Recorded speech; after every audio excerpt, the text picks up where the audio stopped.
Alright you guys, what's going on? This here is Cujo Sound with another video that I think will be quite interesting to talk about, as I've actually not seen anyone giving proper advice on the subject. The subject is that of, when you apply for a job, if you make it through the initial process, then you may be given a test for you to complete. What kind of tests are out there? What do the companies that you apply for expect you to do? What kind of response should you expect? What kind of tests have I done in my career to this day? This could be a follow-up video to the one that I made about how I got into the game industry to begin with. Actually, I've also made a separate video about my own tests and how I dealt with some of the issues that I faced during these.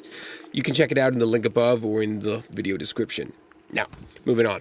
Who am I, by the way?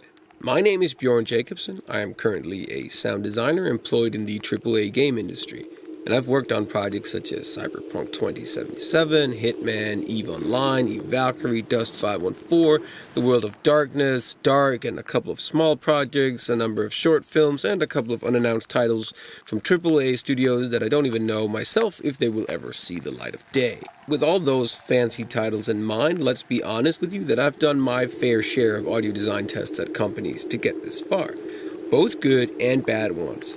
I've also delivered both good and bad sounding tests back to them. Also received feedback from both good and bad sound design tests that was completely out of sync with what was actually delivered, and sometimes even made me wonder what were they actually expecting. You see, sometimes you are given a test, and this test is made by an audio designer, not a professional recruiter or a teacher. So perhaps communication isn't their strongest side. This is where you have to stop and think for a second before you do the test. What do they mean? What do they want? What are they expecting? How could this be interpreted? And so on. The problem is usually, as it is with so many other things done by humans, that if there is something that this person just doesn't like, or it's a little bit off, or the person prejudged you or something, then humans tend to try and explain why. And that's not always the best option. Quite often, especially if a test is of linear material, we already have a problem.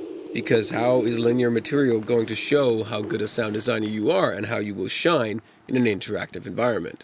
A good game dev friend of mine, Burchardt, made an excellent talk at GDC last year about art, level, and design tests, which can be seen in the link above, and I'll also put the link in the description. It's a little different from the sound design test, but he has some very valid points in terms of how to approach such a test. Now let's get to it. I'm going to explain a little bit about how such a test works, in case you are an aspiring sound designer and you may never have seen one. Sound design tests can come in many shapes and forms. Usually you will receive a small video from a game that the company has previously made.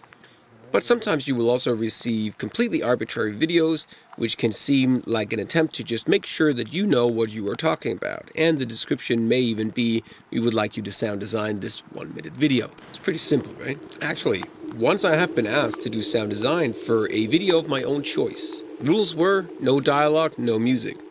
Also pretty simple, right? Sometimes they also come with a written test or just some questions that they would like you to fill out. How do you feel about using stock material? Or would you consider using stock material directly into the game? These are two legit questions that I've actually been asked by some companies that I've been legit applying at. Also have in mind that some sound design tests may be under NDA, so you cannot show them to anyone or get help from your friends or discuss them here. And of course I won't discuss the ones that I've done under NDA myself. The main problem about doing a test for a company is that it's going back to the fact that the person sending you this test might not be very good at communication. Not a professional recruiter, not trained in teaching, or expressing themselves very clear in writing. There could be hundreds of obstacles like this.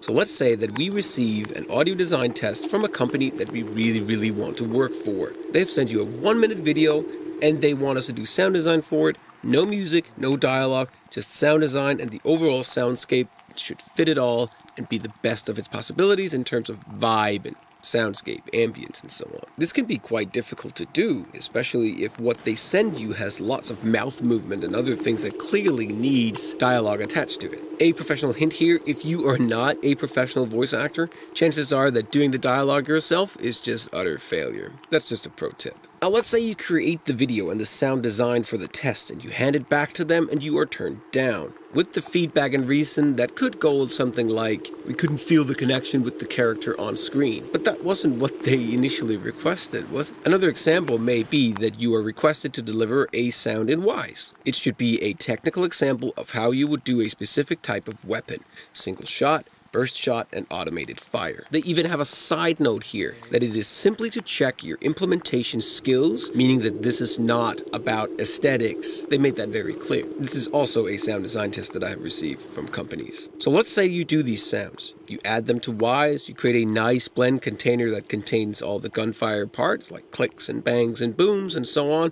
and it all plays very nicely. You create an event for each type of shot, you make sure it sounds alright even if you spam that event because you've been controlling the amount of voices allowed. So this comes back and you are turned down with the reason that our in-house engine would handle it differently than the 3 separate events that you made.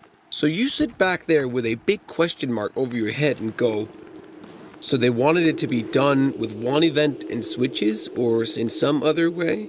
How was I supposed to know? How is this a test if they already know how I should do it? You will never know, because the company already closed your file and moved on to the next candidate. So this was suddenly not a test about you showing that you knew your way around Wise. No, this was a guessing game. You had to guess what kind of system they run and how they set up things and basically do the same thing. The same goes with sound aesthetics. Let's say you receive a test and you are told to make it sound nice and smooth, natural and not overproduced. You do that.